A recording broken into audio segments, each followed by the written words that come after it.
sort of pivoting here to the data topic more generally, which is the fuel that powers all these AI algorithms, and some of those algorithms are involved in decision making. So when we think about, leveraging data for and about people, how how are we doing in that regard? Because I feel like this, I guess, David, this is probably a question for you, but I just feel like I get into all these conversations about, talent intelligence and people analytics, and look at all this data we have, and look at all these insights, and we can predict attrition, and we can do all these things, and yet these same teams are getting smaller. It seems like organizations are not investing. In fact, they're divesting in some of this, and it's like, wait a minute, these are the super smart people who are bringing you all this intelligence and all this data. Isn't this what you wanted? And yet we're still not having success. How are we leveraging that data? Are we having success, or what are the challenges in not using Yeah, it? and here we're at risk of me going on for an hour. There may be different ways you manage people, as Pauline was saying about managing outputs versus tasks. There are so many variables that you could dig into and create a sort of, I'll say, an optimal solution of how you manage people. And there seems to be so little interest in doing that analysis.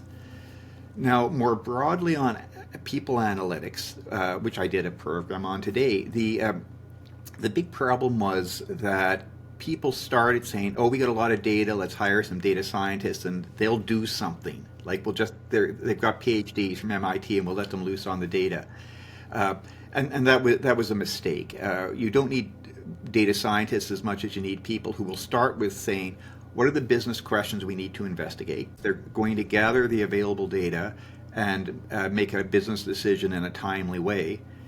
But that's the kind of approach. So that kind of approach wasn't built into analytics originally because people were thinking in terms of hiring data scientists and statisticians and so on, as opposed to hiring people who were almost like consultants, you might say, to identify and solve business problems using data and other forms of evidence to answer those questions.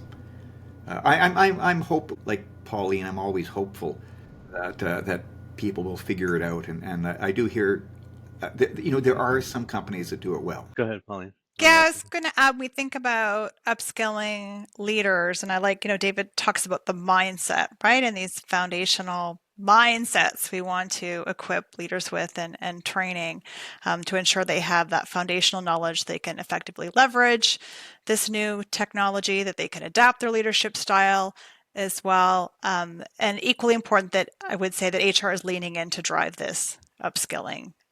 It builds their credibility and ensures that they are there to partner alongside operations, and really how HR folks and the pros we partner with have those essential skills that organizations need right now. We might think, we don't want to embarrass ourselves. This is a very technical topic. I don't feel comfortable, but we often absolutely feel comfortable when we're brought in to support change management and innovation and strategy and how we support learning. And these are all incredibly important right now, and how we overcome those organizational barriers that can inadvertently be created that we've been discussing in our discussion so far as well. And that if we're avoiding because we're finding it intimidating, it seems like a black box, it seems magical, we're worried about the risks, just how so important it is that we lean in, because organizations need us, and our ability to support our employees, keep pace, is incredibly important too. Just to clarify, I think, I mean, you guys know this, but just for the audience, when I talk about leaders needing to upskill, I'm talking about all leaders. I'm not talking about HR leaders, right? Anyone who's a people manager, everyone who's a decision maker in an organization. So even, I mean, any program directors, initiative directors, things like that. I mean, you're making decisions. So I said before, you really need to understand, so that when people bring you ideas, or people bring you opportunities, you have an appreciation for, the scope and size and the impact of what that is.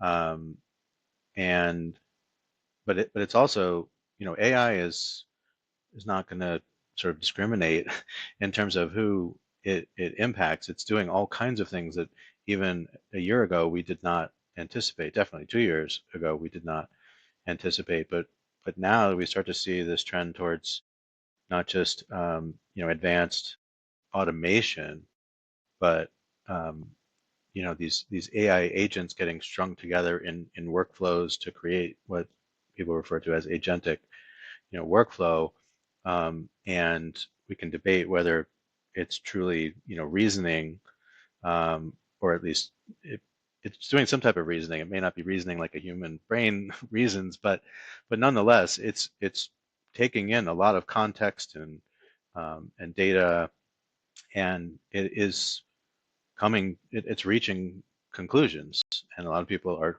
trusting those conclusions. But leaders need to understand exactly how that type of capability is going to augment their own role as a leader, as a decision maker, as a coach, as a mentor.